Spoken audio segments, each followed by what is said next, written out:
Quero saudar os meus queridos irmãos que, através da via remota, da via online, nos assistem a partir de casa. Alguns talvez ainda estejam com uma remela no olho, outros se calhar até acabaram de se levantar, mas o importante é terem separado este dia especial para estarmos em direto nesta emissão. Eu acredito que Deus tem bênçãos preciosas para derramar na tua vida. Por isso, aperta o teu cinto, porque nós vamos arrancar nesta viagem. É mais um sábado de confinamento, Paula, mas também falta mais alguns sábados para o desconfinamento. E às vezes nós queixamo-nos deste período que nos está a retirar do sério, está a retirar até a ameaçar a nossa sanidade. Mas não se esqueçam que o confinamento foi vivenciado muitas vezes ao largo da história do povo de Deus. E eu estou-me a lembrar, por exemplo, da Arca de Noé. Que confinamento deve ter sido aquele? Vocês já imaginaram estarem fechados com animais, com mau cheiro, sem internet, sem televisão? Deve ter sido um desafio daqueles extraordinários. E com certeza que havia também problemas entre a família de Noé, com certeza que eles também estavam em contagem decrescente à espera das notícias do desconfinamento, que nunca mais surgiam, até que finalmente chegou esse momento e houve libertação. Eu acredito que em breve chegará essa libertação, mas a maior libertação que nós estamos à espera é a espiritual. É quando Jesus voltar. E quando Ele voltar não vai haver mais desconfinamento. Eu esta manhã gostava de vos falar sobre uma marca registada. O texto introdutório lido pela Paula falava em frutos verdadeiros e nós podemos ver a natureza da árvore através dos seus frutos. É através dos seus frutos que nós podemos ver a autenticidade de uma árvore. Todos nós estamos habituados a ver produtos de contrafação no mercado. São relógios, há um dispositivo que a geração millennial, que são os jovens que nasceram no ano 2000, eu penso que Paula tem dois filhos que nasceram nessa geração, não? Ainda são anteriores. Mas estão ali perto, a geração 2000, que ouvia-se falar em DVDs. Essa relíquia, hoje é uma relíquia. Se nós apresentarmos aos jovens da geração Y e Z, que são os mais novos, eles se calhar nunca ouviram falar em DVDs. Mas há mais produtos de contrafação, há roupa, há software, há artigos eletrónicos, inclusive há sites na internet, sites piratas como a Baía dos Piratas, tudo o que esteja relacionado com piracy. E em algum momento o ser humano estará predisposto a ser seduzido por este tipo de mercado, por 3 razões. Primeira, o preço é apelativo e a crise aperta. Segundo lugar, consumismo. O que é que isto quer dizer?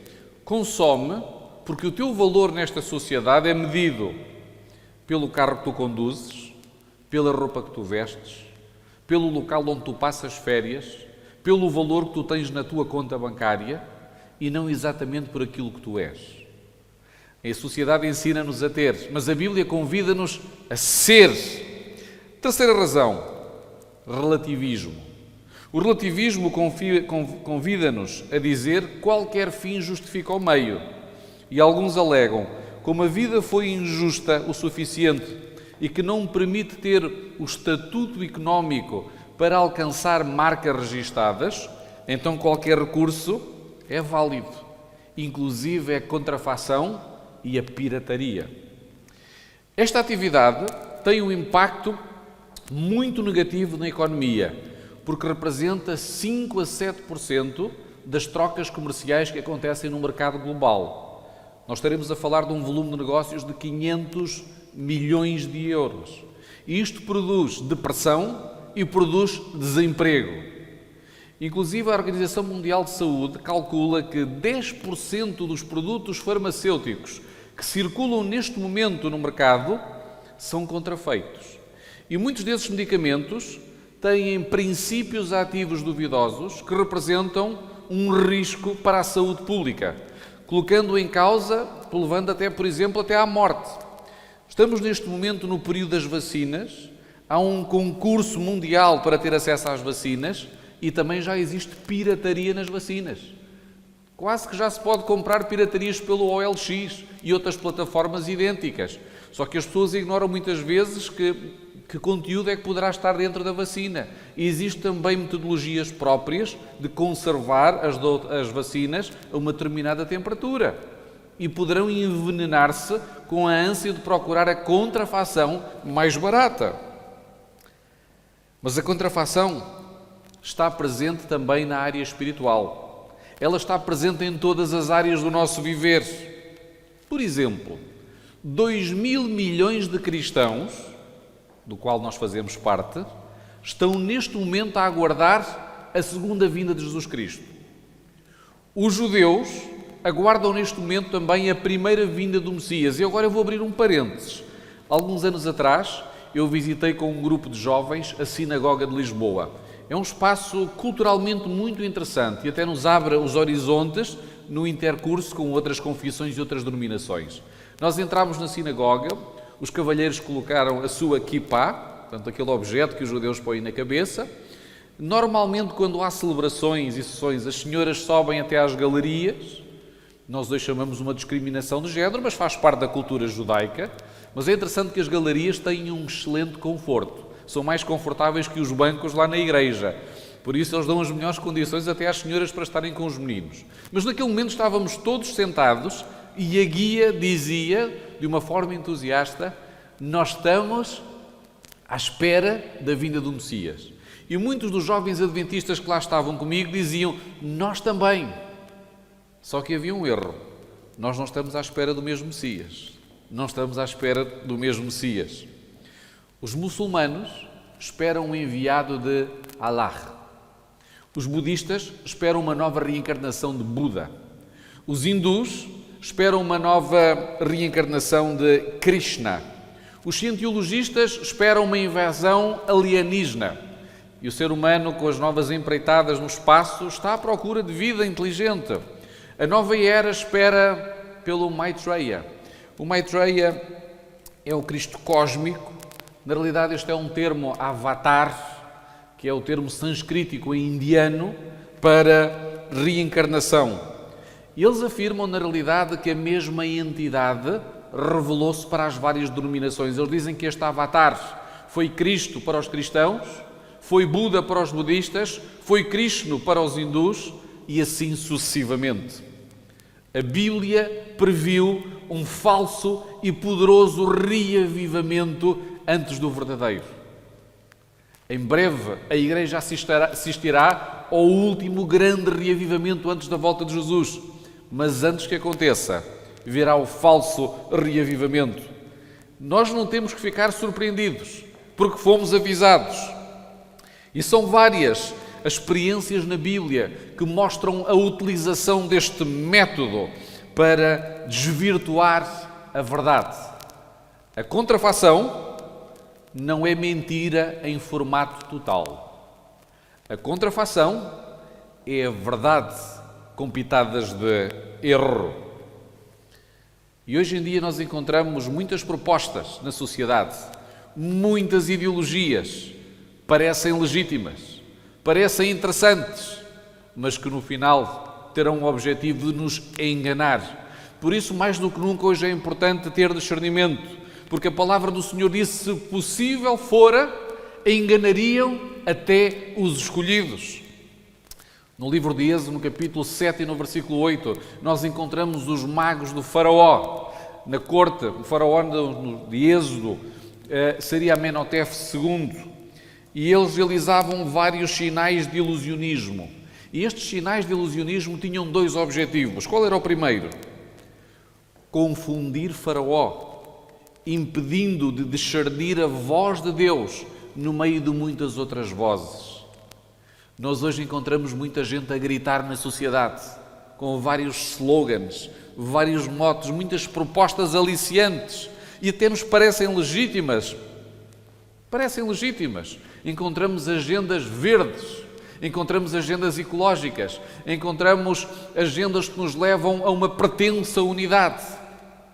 E no meio de todos estes gritos, é difícil perceber às vezes onde é que está a voz de Deus. Segundo, Estes magos procuravam lançar descrédito sobre a mensagem e sobre o mensageiro. E isto trazia confusão não só aos egípcios, mas também ao povo de Israel, porque eles pensavam, se os magos conseguem fazer os mesmos sinais de Moisés e Arão, será que a mensagem deles é verdadeira? Será que o Deus deles é assim tão poderoso comparando com o panteão do Egito? Um outro exemplo. Este exemplo está em 1 de Reis, no capítulo 12, versículos 25 a 33. O rei Jeroboão procurou estabelecer um novo culto em Israel. E aqui eu vou abrir novamente um parênteses. Hermana Ellen White afirma que para estes dias nós precisaríamos de introduzir novos métodos para alcançar a população contemporânea, a população dos nossos dias. Sim, nós devemos ser conservadores nos princípios, mas abertos nas metodologias. Não devemos também confundir evangelho com tradição e cultura adventista. E não devemos também confundir conteúdo com forma. O conteúdo que está na palavra de Deus é eterno. É eterno e é imutável. Mas as formas podem ser adaptáveis, porque nós não podemos esperar alcançar pessoas do século XXI com mentalidade e com formas do século XIX. O Evangelho também é interno, mas às vezes nós confundimos tradição adventista com o Evangelho. E por isso a Igreja, por vezes, pode se tornar tradicionalista, que é diferente de ser conservadora. Sim, nós podemos ser conservadores nos princípios e devemos, mas a tradição poderá ser um inimigo da progressão, da proclamação do Evangelho. O problema acontece quando nós queremos alterar todo o modelo. E foi o que aconteceu com Jeroboão. O rei Jeroboão ofereceu religiosidade. Meus queridos, nós ouvimos falar hoje em religiosidade. E o que é religiosidade? A religiosidade é espiritualidade sem compromisso. E esta é uma tentação da Igreja Online. Hoje, esta é uma das maiores tentações da Igreja Online. Espiritualidade sem compromisso. Provavelmente eu estou a dirigir-me a alguém que está no conforto da sua casa, no seu sofá, ou até na sua cama, a assistir ao culto. Mas a realidade é que, por vezes, para aplacar a nossa consciência, para apaziguar, nós temos este momento de ligação com a Igreja Online, que é uma igreja também real, mas depois terminou. Não existe mais implicação com a missão. Isto é religiosidade.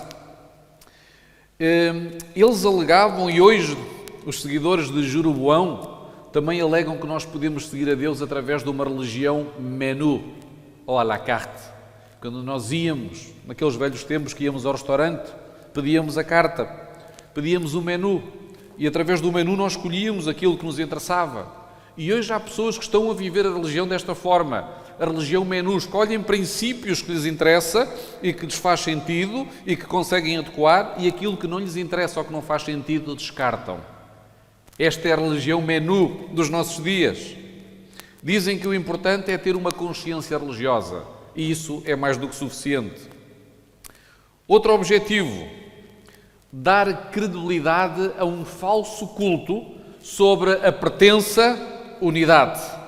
Hoje o que importa é o bem comum e a consciência coletiva, em detrimento da consciência individual e até de qualquer valor moral ou ético. Se há um princípio que perturba a ordem comum, esse princípio deve ser descartado. E se esse princípio for o sábado, deve ser colocado de parte. É neste sentido que estamos a caminhar neste momento, para a consciência comum e para a consciência coletiva. E a Bíblia fala em consciência individual, fala em decisões individuais. Nós também podemos falar de ideologias atrativas, que não são totalmente falsas, mas que contradizem a Bíblia. Martinho Lutero costumava dizer: qualquer ensinamento que não se baseie na Bíblia, mesmo que faça chover milagres todos os dias, deve ser rejeitado. Qualquer ensinamento que não se baseie na Bíblia, mas que faça aparecer milagres, nós devemos colocar de parte. Por isso, a proliferação de sinais e maravilhas não é critério de salvação, nem de verdade divina. uma religiosidade superficial que nunca conduz a um exame profundo de consciência, nem uma mudança de ideias, de práticas, de hábitos, é perigosa. Não nos deixemos seduzir apenas por uma parte do ensino bíblico. Os dons do Espírito, por exemplo, devem ser vistos em paralelo com os frutos do Espírito. Se alguém diz que tem dons do Espírito para falar à igreja, para intervir na sociedade, mas se nós não vemos os frutos do Espírito na sua vida, então nós devemos desconfiar.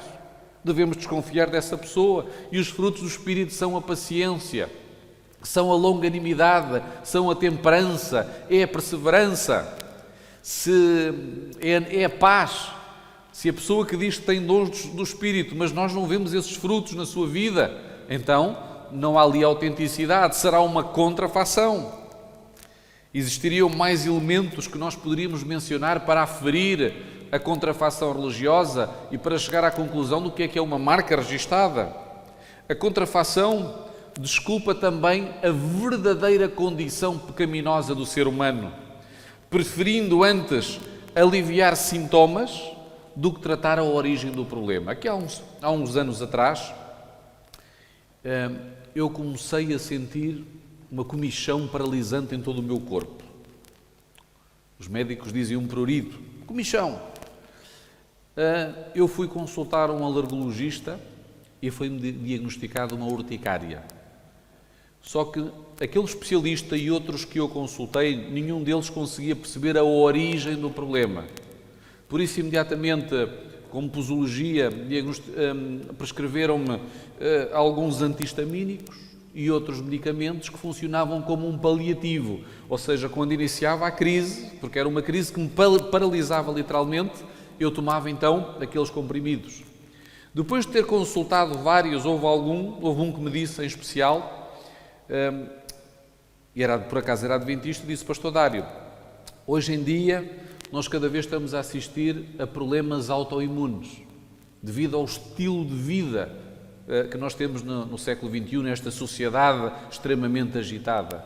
E é muito provável que, e com isto eu não tive acesso aos seus exames, mas que provavelmente uma alteração do estilo de vida poderá ajudar a minimizar ou até a reverter este quadro, se o problema for autoimune.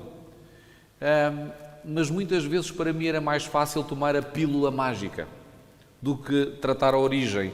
E quando ele falava na origem dizia fazer exercício, dizia cuidado com a alimentação, dizia também o sistema nervoso, a ansiedade que nós vivemos diariamente pela pressão do trabalho, pela pressão das responsabilidades.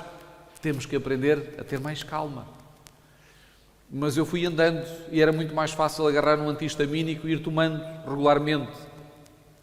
Até que um dia eu tive coragem e comecei a fazer exercício, que já não fazia há muitos anos. Comecei a alterar alguns hábitos alimentares. E o que aconteceu, meus queridos, quando comecei a tratar o problema da origem, os sintomas progressivamente começaram a desaparecer. De vez em quando ainda aparecem, mas houve um controle sobre este quadro. E a contrafação religiosa normalmente é assim, leva-nos a procurar tratar sintomas e não a origem do problema. Apresenta-nos uma visão simplista de Deus, da salvação e da mensagem bíblica. E, sobretudo, ignora o processo de santificação que deve acontecer com profundidade e com consistência. Por outro lado, este processo omite que a preparação para a eternidade começa agora. O que não é verdadeiro aprecia a procrastinação. Esta palavra é eu vou fazer um dia.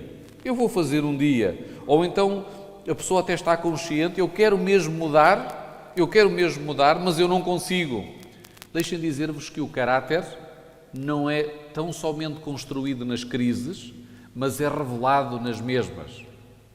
Eu acredito sinceramente que nesta crise que nós estamos a viver, Deus está por trás, Ele é o soberano do universo. E Ele está a permitir esta crise na nossa vida, quem sabe até para sacudir a igreja, quem sabe até preparando-nos para algo que está para chegar. Ou até pode ser apenas uma simples crise, para nos abanar. porque um dia vai chegar o nosso último dia. O guarda-redes de handebol do Futebol Clube do Porto e da Seleção, Quintana, esta semana, num simples treino, numa rotina diária, numa paragem cardiorrespiratória, morreu. Acabou ali a história dele. E a minha história e a tua história também podem terminar a qualquer instante. E às vezes Deus permite estes quadros de crise para nos sacudir, para nos acordar. É tempo de despertar. Os frutos continuam a ser o grande teste da árvore. Pelos seus frutos os conhecereis. Mateus 7,16 e por aí fora. Se o Senhor não puder mudar-nos agora, dificilmente Ele também vai mudar o nosso destino final. Se Ele não puder transformar-me agora, o meu destino final vai ser o resultado das minhas decisões no presente. Todos nós conhecemos a experiência de Moisés na sarça ardente. Eu gostaria de convidar aí em casa a abrir a tua Bíblia em Êxodo, no capítulo 3, no versículo 1 a 5, e vamos ver o que diz este texto. Êxodo, no capítulo 3, no versículo 1 a 5. E o texto diz o seguinte: apacentava Moisés o rebanho de Jetro, seu sogro, sacerdote de Midian. E levando o rebanho para o lado ocidental do deserto, chegou ao monte de Deus, ao Horeb. Apareceu-lhe o anjo do Senhor numa chama de fogo, no meio de uma sarça. Moisés olhou, e eis que a sarça ardia no fogo, e a sarça não se consumia.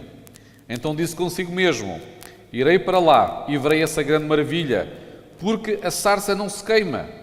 Vendo o Senhor que ele se voltava para ver, Deus, no meio da sarça, o chamou e disse: Moisés, Moisés. Ele respondeu: eis-me aqui. E Deus continuou: não te chegues para cá, tira as sandálias dos pés, porque o lugar em que estás a pisar é terra santa. A experiência da sarça revela que demorou apenas um dia para Moisés sair do Egito, mas ele precisou de 40 anos para arrancar o Egito do seu coração. Talvez seja esta a nossa experiência hoje. No momento, na nossa vida, nós entregamos a vida a Jesus. Procuramos a experiência de conversão. E lutamos há 10, 20, 30, 40 anos para arrancar os comportamentos egípcios da nossa vida, que a todo instante nos interpelam. Nós podemos dizer que não há bênçãos no Egito, somente escravidão. E o objetivo do Egito é utilizar uma palavra mais pomposa que utilizamos hoje, mais sofisticada, que é fidelização. Hoje nós vemos as grandes plataformas de transmissão de streaming, vídeo, e nós estamos a utilizar hoje uma transmissão que é o YouTube, que também tem coisas boas e favoráveis para a proclamação do Evangelho, mas às vezes encontramos outras de entretenimento, como a Netflix, o HBO e por aí outras, e às vezes eu encontro testemunhos de pessoas, de jovens e também de adultos, que dizem: eu começo a ver uma série e não consigo parar de ver. São horas e horas. E alguém me dizia que eu consigo fazer diretas para tentar terminar de ver essa série. Fidelização ou será que é escravidão? Será que é escravidão? O Egito traz escravidão. Não há bênçãos no Egito. E se nós queremos viver com progresso espiritual, como aqueles que caminharam no centro da vontade de Deus, nós vamos ter que romper com o Egito, ou seja, com tudo aquilo que nos está a escravizar. E nós podemos fazer um diagnóstico daquilo que nos escraviza. Para encontrar a minha sarça, eu também vou ter que atravessar o deserto. E se calhar eu estou a dirigir-me esta manhã a pessoas que estão a passar pelo deserto. O deserto não é um lugar somente de provação. Nós estamos a ser provados na nossa resiliência, na nossa paciência, neste quadro de confinamento. O deserto pode ser também um centro de restauração do caráter. Não fujam desta experiência, nem murmurem como o povo de Israel, pois pode prolongar a nossa estadia. Existem várias portas de entrada no deserto, mas só existe uma porta de saída. Não existem várias portas de saída, só há uma de saída. Por isso, atravessá-lo é passar de uma mente moldada pela escravidão para uma mente que tem agora uma amplidão de recursos, uma mente que não conhece limites, porque está ancorada nas promessas de Deus. Agora vejam bem as lições preciosas que nós podemos tirar da sarça. Moisés chegou perto da sarça como um egípcio, mas saiu como um hebreu. Ele chegou também à sarça confuso, mas agora sai convicto. Ele chegou como um fugitivo e agora sai como um libertador. Ele chegou sozinho, solitário, e agora sai com uma família. Ele entrou derrotado naquele lugar, mas agora sai com uma promessa. Ele entrou como um homem natural, carnal, e agora sai como um homem sobrenatural. Um homem que é escolhido por Deus para fazer a diferença na sua geração. E finalmente, ele entra como alguém egolátrico que pensa só nele e sai como um intercessor. Que lições preciosas nós podemos tirar do encontro com a sarça. Mas quando Deus diz a Moisés: tira a sandália dos teus pés, Ele está a querer dizer que na sua presença Ele não admite outra segurança que não seja a dele. Na presença de Deus, nós só podemos ter a sua segurança. Tirar as sandálias significa abdicar voluntariamente da nossa autoconfiança, dos nossos pressupostos, dos nossos conceitos, das nossas construções. Significa também servi-lo fora da nossa zona de conforto. Diante da sarça não pode existir a nossa autonomia, mas sim dependência de Deus. E nós temos assistido a vários crentes que chegam à presença de Deus e que o desafiam, literalmente. Para que tenhamos hoje a experiência da sarça ardente, que vai originar um antes e um depois na nossa existência, provavelmente nós vamos ser levados ao limite da nossa resistência. Provavelmente nós vamos ser levados ao limite da nossa resiliência. E às vezes, quando nós pensamos que não aguentamos mais, Deus vai nos mostrar que nós conseguimos ir mais longe. Neste quadro de confinamento, eu tenho encontrado muita gente que diz que está no seu limite. E a fatura de parte psicológica e psiquiátrica está a chegar. Há pessoas que dizem que estão no seu limite, que não aguentam mais. Mas quando nós esperamos em Deus, nós vamos conseguir ir mais longe. Nós vamos conseguir aguentar. E vamos retirar uma experiência extraordinária para o nosso crescimento espiritual.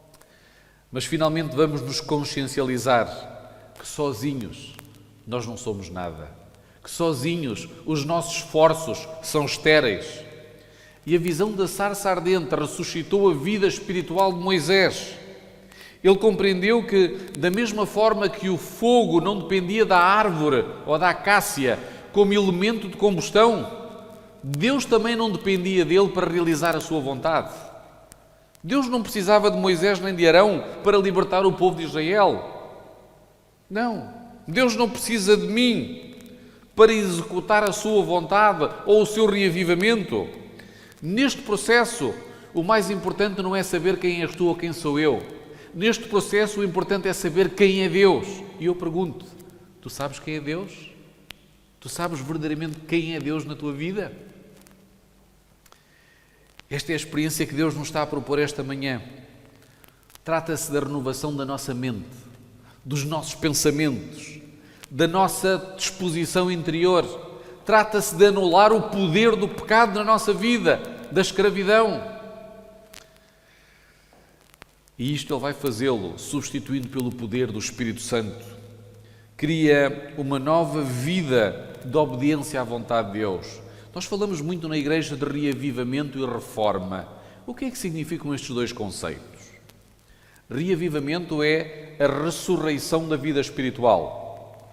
Quer dizer que era alguém que não ligava às coisas espirituais, alienado, no estado de zombie, e agora há um reavivamento da vida espiritual. Ressuscitei espiritualmente. E o que é a reforma?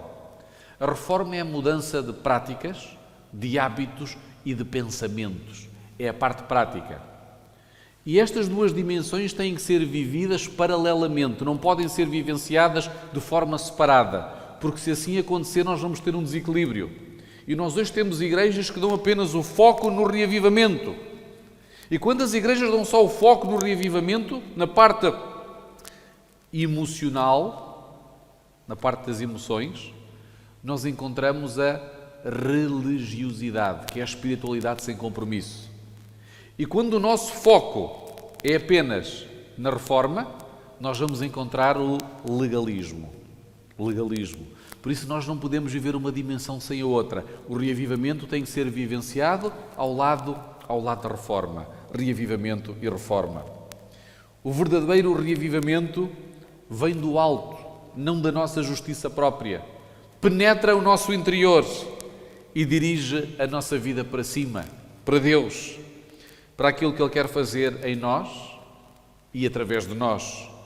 Isto traduz-se numa purificação e santificação dos nossos pensamentos, dos nossos hábitos, e terá como consequência um testemunho ativo, um testemunho eloquente. Quero concluir, e lá em casa gostava de vos perguntar, qual é o símbolo da marca registada? Qual é o símbolo da marca registada? Todos nós conhecemos. É um R com uma circunferência à volta. Este é o símbolo da marca registada e traduz o reconhecimento de uma marca que é universalmente aceite e fidedigna. Mas até hoje as marcas registadas podem ser falsificadas, porque eu encontro marcas registadas também com um R e com a circunferência. No registro do cristão, a nossa marca é o caráter. É a construção de um caráter cristão. São as decisões que nós tomamos. E esta marca registada está acessível a todos. Se os frutos da árvore não são bons, se calhar eu tenho vivido uma vida falsa. Se calhar a minha vida tem sido uma contrafação. E Deus está-me a chamar neste momento também até ir à sarça, à sua presença. E este caminho tem que ser vivido diariamente. O preço a pagar pelo falso reavivamento poderá ser extremamente elevado. Pode ser a nossa própria vida. Hoje, mais do que nunca, nós precisamos de discernimento. Hoje, mais do que nunca, nós precisamos do reavivamento e da reforma. Qual é o reavivamento que eu irei escolher? Aquela que está a ser proposta neste momento pelo mundo. Os reis da terra estão neste momento a reunir-se, utilizando bandeiras que são legítimas e que parecem fazer sentido. A bandeira da família, a bandeira da ecologia, a bandeira da coesão social entre os povos. Sim, são bandeiras legítimas, mas o que está por trás da agenda nós não conhecemos. E se possível fora, enganaria até os escolhidos. Não pensem que uma vida de fidelidade vos vai afastar das crises. Não vai. É muito certo, provavelmente, que a vida de fidelidade vos vai trazer crises. Vos vai levar até às crises. Talvez a uma fornalha em chamas, como aconteceu com Daniel. Talvez a uma cova dos leões. Mas Deus vai estar lá para purificar o nosso caráter e para que finalmente ele se transforme numa marca registada. E quando as pessoas lidarem contigo, eles vão perceber que estão perante um cristão genuíno, perante uma marca registada do céu. Sim, porque nesta vida nós não vamos levar o nosso carro, a nossa roupa bonita, e a Paula hoje está bonita. O Ruben também, que estava lá atrás quando veio ter connosco, também estava com a sua gravata. O irmão Celestino também está bonito. Todos estamos bonitos. Mas não é esta roupa que nós vamos levar para o céu. Não é o nosso carro. Não são as viagens. E esta crise tem-nos levado a pensar tanta coisa sobre o que são as nossas prioridades. O ser humano está a ser nivelado. O dinheiro em breve não vai servir para muito mais coisas. O Senhor hoje está-nos a incentivar, a convidar, construam um caráter cristão, construam uma marca registada, convivam comigo para que os frutos da árvore sejam bons. E desta forma, vivendo com fé e com fidelidade, Ele vai concluir a construção da sua imagem em cada um de nós. Um caráter à sua imagem e à sua semelhança. Estás tu disponível para aceitar este convite?